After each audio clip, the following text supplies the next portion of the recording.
Every morning, you make a choice that determines the next 24 hours of your life. Most people do not even realize they are making it. They roll out of bed, grab their phone, and let the world dictate how they feel. But there is something that separates those who thrive from those who merely survive. And it happens in the first few minutes after you wake up. Marcus Aurelius, the Roman emperor, wrote in his private journal that when you wake up in the morning, tell yourself the people I deal with today will be meddling, ungrateful, arrogant, dishonest, jealous, and surly. But instead of feeling defeated, he used this awareness to prepare his mind for strength, not surrender.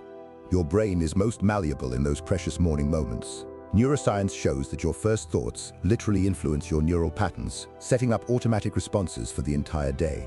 Yet most people waste this window scrolling social media or diving straight into stress. What if you could wake up tomorrow genuinely ready for the day ahead, regardless of what challenges await? What if you could face criticism, setbacks, and uncertainty with unshakable calm? The Stoics discovered you can train your mind for resilience by speaking specific truths to yourself each morning.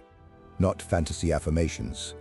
Reality-based declarations that align your mind with how the world actually works. Over the next several minutes, you are going to learn the exact mental frameworks that have helped leaders navigate crises, entrepreneurs build resilience, and ordinary people transform into stronger versions of themselves. Each principle targets a specific weakness that keeps people stuck.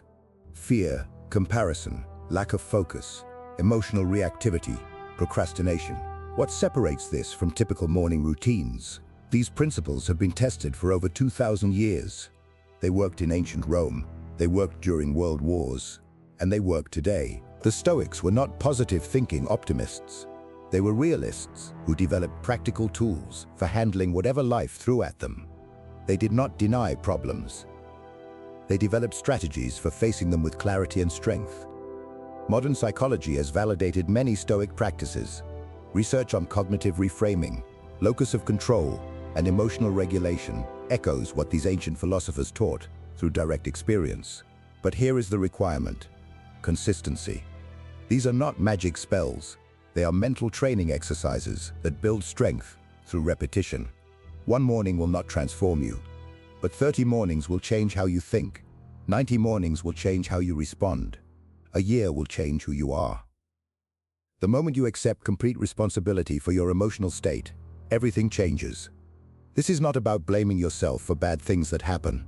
It is about claiming your power to choose how you respond. Viktor Frankl, who survived Nazi concentration camps, wrote that everything can be taken from a man but one thing, the last of the human freedoms, to choose one's attitude in any given set of circumstances.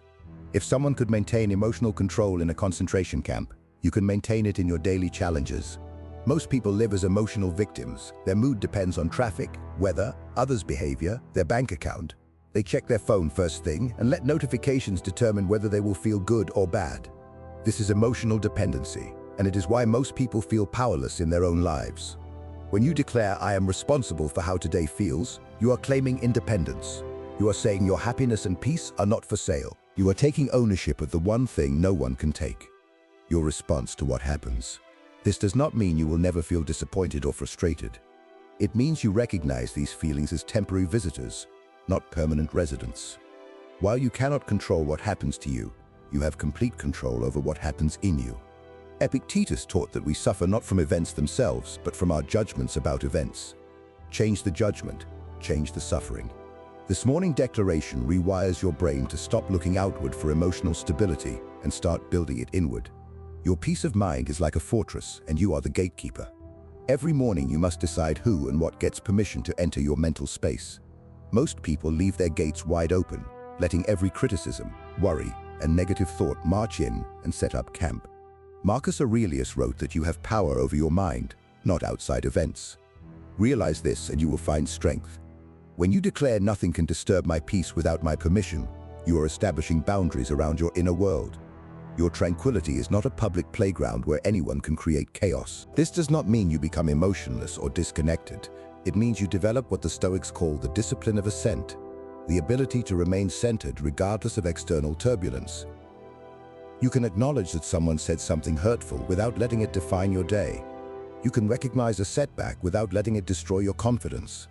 The secret is the pause between what happens and your reaction to it. In that space, you get to choose. Most people react so fast they do not even know this space exists. But when you train yourself to find this pause, you discover your superpower. Research on emotional regulation confirms this.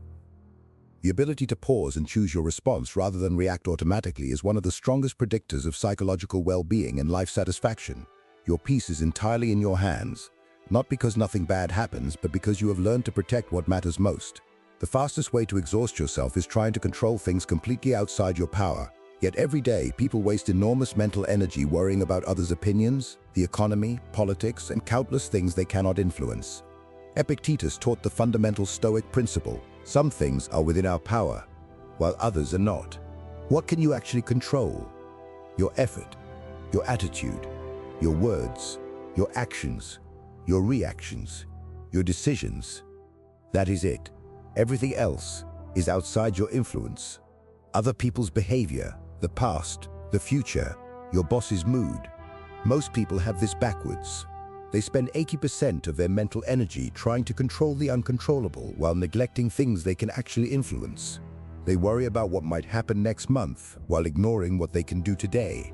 When you declare today, "I focus only on what I can control," you are making a strategic decision to invest your limited mental resources where they can actually make a difference. The Stoics used a powerful exercise, the circle of control.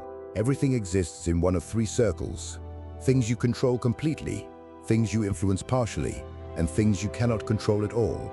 Your job is to put 90% of attention on the first circle, 10% on the second, and 0 on the third.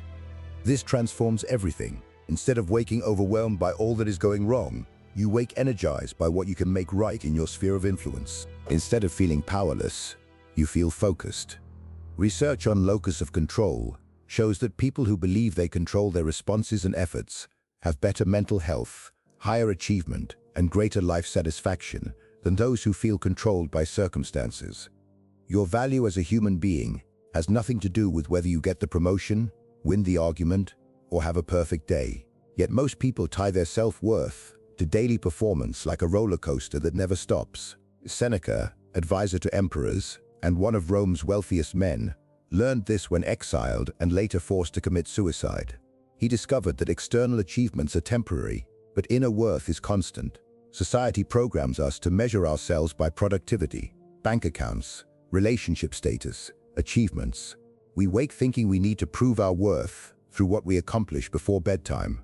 This is exhausting and destructive because it makes your self-esteem dependent on things partially or completely outside your control. When you tell yourself my worth is not measured by today's outcomes, you are breaking free from the performance trap. Your value is inherent, not earned. You existed before today's challenges, and you will exist after today's victories or defeats.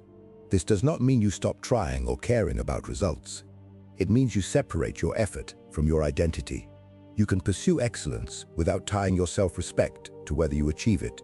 You can be disappointed by poor outcomes without being devastated. The Stoics understood that true confidence comes from knowing who you are at your core, regardless of what happens on the surface. They called this preferred indifference. Outcomes you would prefer, but that do not define your worth. Research on contingent self-worth confirms this. People who base their value on external validation, appearance, achievement, approval, are more anxious and depressed. Those who ground worth in internal values are far more resilient. The gap between good intentions and actual action is where most dreams die. Every morning, people wake with beautiful plans. They will start that business, call that friend, begin that workout.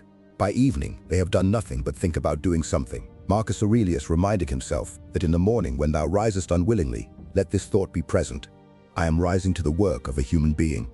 The difference between successful people and everyone else is not talent or luck. It is the ability to close the gap between thinking and doing.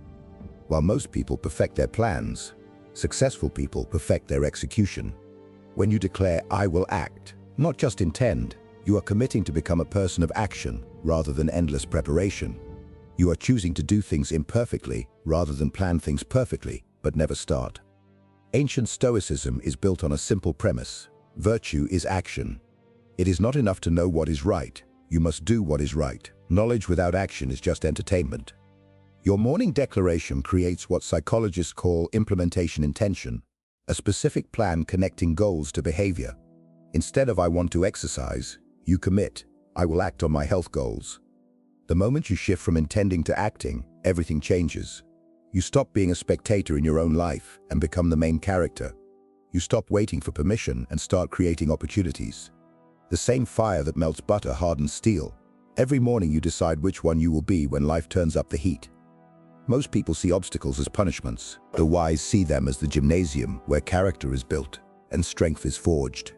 James Stockdale, a US Navy admiral who survived 7 years of torture as a POW, credited his survival to Stoic philosophy. He said you must never confuse faith, that you will prevail in the end, with the discipline to confront the most brutal facts of your current reality. He understood that challenges do not break you.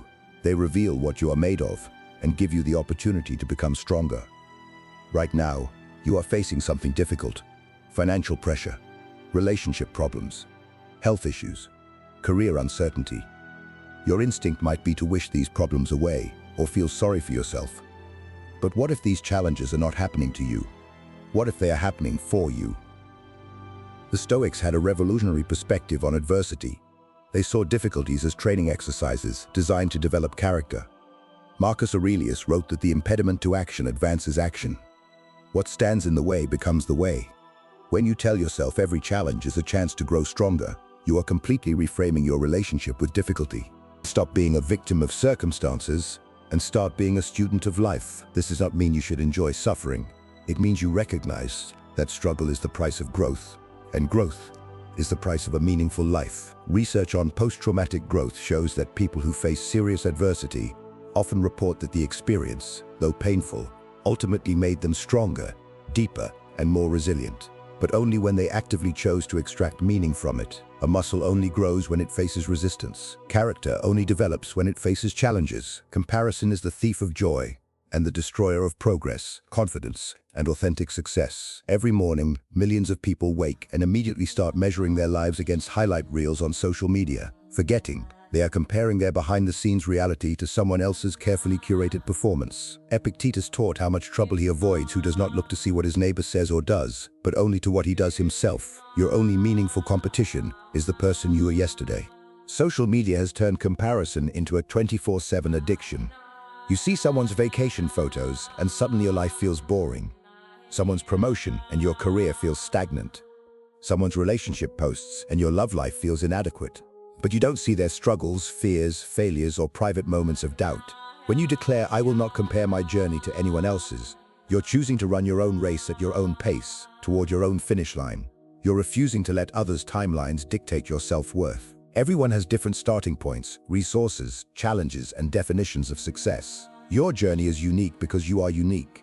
Trying to live someone else's path is like wearing someone else's shoes. It might look good, but it will never fit properly. The most fulfilled people have learned to define success for themselves. They've stopped trying to impress people they don't even like with achievements that don't even matter to them. Research on social comparison shows that upward comparison, comparing yourself to those better off, typically decreases well-being, while self-comparison, measuring against your own past progress, increases motivation and satisfaction. Motivation is like weather, unpredictable, temporary, and outside your control. Some days you wake feeling like you can conquer the world. Other days you can barely conquer getting out of bed. But discipline works whether you feel like it or not. Marcus Cato was known for unwavering discipline. Even in freezing winter, he would walk barefoot through Rome to strengthen his resolve. He understood that comfort is the enemy of excellence, and that discipline is the bridge between goals and accomplishment. You do not need to feel motivated to act. You just need to be disciplined. Most people wait for motivation to strike like lightning. They think they need to feel inspired or energized before taking action. So they wait, wondering why they never make progress. Meanwhile, disciplined people build, while unmotivated people build excuses. When you tell yourself, "I choose discipline over motivation," you are declaring independence from your feelings. You are saying your actions will not be held hostage by your emotions. Discipline is a muscle. Like any muscle, it strengthens with use. Every time you choose discipline over comfort, you are adding weight to your character. Every time you act when you do not want to, you prove you can trust yourself to keep commitments. The Stoics called this the discipline of action, the ability to do what virtue requires, even when it is difficult, boring, or uncomfortable. Research on self-control and willpower confirms this. Discipline, not motivation, is the strongest predictor of achievement, relationship satisfaction, and psychological well-being. The most successful people are not more motivated than you. They are more disciplined. They have learned to divorce actions from feelings and marry behavior to values. Your perspective is your reality, and gratitude is the lens that transforms ordinary moments into extraordinary blessings. Every morning you can choose to focus on what is missing or what is present. One choice leads to misery, the other to abundance. Seneca said it is not that we have a short time to live, but that we waste a lot of it. He understood that gratitude is not about denying problems, it is about recognizing the good that exists alongside them. Right now, your heart is beating without you thinking about it. Your lungs are breathing without command. You have access to clean water, probably have shelter, and can hear these words through technology that would seem like magic a century ago. Yet most mornings we wake thinking about what we do not have. When you declare gratitude will shape how I see the day, you are training your brain to notice abundance instead of scarcity. Neuroscience shows that gratitude literally rewires your brain, creating neural pathways that make you naturally more optimistic, resilient, and content. Gratitude is not about pretending everything is perfect. It is about maintaining perspective. It is remembering that even your worst day contains elements worth appreciating. The Stoics practiced negative visualization, imagining losing what they currently had to appreciate it more deeply. They would think about losing their health, loved ones, or possessions, not to become pessimistic, but to become grateful for what they currently enjoyed. Research consistently shows that gratitude practices, even brief daily exercises, significantly improve mood, sleep quality, relationship satisfaction, and overall well-being. Instead of waking focused on problems, you wake focused on blessings. Instead of feeling deprived, you feel abundant. Every sunrise offers you a contract. Invest this day wisely, and you will go to bed richer in wisdom, stronger in character, and closer to who you are meant to become. This is not about massive breakthroughs every day. It is about the compound effect of small, consistent improvements that transform ordinary days into extraordinary lives. Seneca practiced an evening ritual where he would review his day and ask, what wound did I heal today? What failing did I resist? Where can I show improvement? He understood the goal was not perfection, it was progress. Even 1% improvement daily compounds into remarkable transformation over time. When you commit to ending the day better than you started, you are turning every day into personal development. You wake as version 1.0 and sleep as version 1.01. Mathematically, if you improve just 1% daily for a year, you will be 37 times better by year's end. This mindset transforms how you approach everything. That difficult conversation becomes practice in courage. That mistake becomes data for future decisions. That frustrating delay becomes a chance to practice patience. Every experience becomes raw material for growth rather than just something that happened to you. The beauty of this approach, it makes failure impossible. Even if you have a terrible day, you can still end it better by learning from what went wrong. Even if you make mistakes, you grow by extracting wisdom. This is not about being hard on yourself or demanding perfection. It is about being intentional with growth and recognizing that every day is a gift that should not be wasted. Research on continuous improvement and growth mindset shows that people who focus on daily progress rather than fixed outcomes achieve more, persist longer, and experience greater satisfaction. When you consistently end each day better than you started, you create momentum that carries you toward the life you actually want. These 10 morning declarations are not just words, they are a blueprint for building resilience. When you start each day claiming responsibility for your experience, protecting your peace, focusing on what you control, recognizing your inherent worth, choosing action over intention, embracing challenges, avoiding comparisons, prioritizing discipline, practicing gratitude, and committing to daily growth, you transform from someone who reacts to life into someone who consciously shapes it. The ancient Stoics understood something modern self-help often misses. True strength is not about positive thinking or pretending problems do not exist. It is about developing the inner resources to handle whatever life throws at you with wisdom, courage, and grace. These morning statements are your daily training program for that strength. You do not have to be perfect, you just have to be consistent. Start with one statement that resonates most deeply and gradually incorporate others. The goal is not to become a Stoic philosopher overnight. It is to become a little more resilient, a little more intentional, and a little more in control of your own experience each day. Your mornings shape your days shape your life, and your life shapes your legacy. You do not control what happens, You always control what happens next.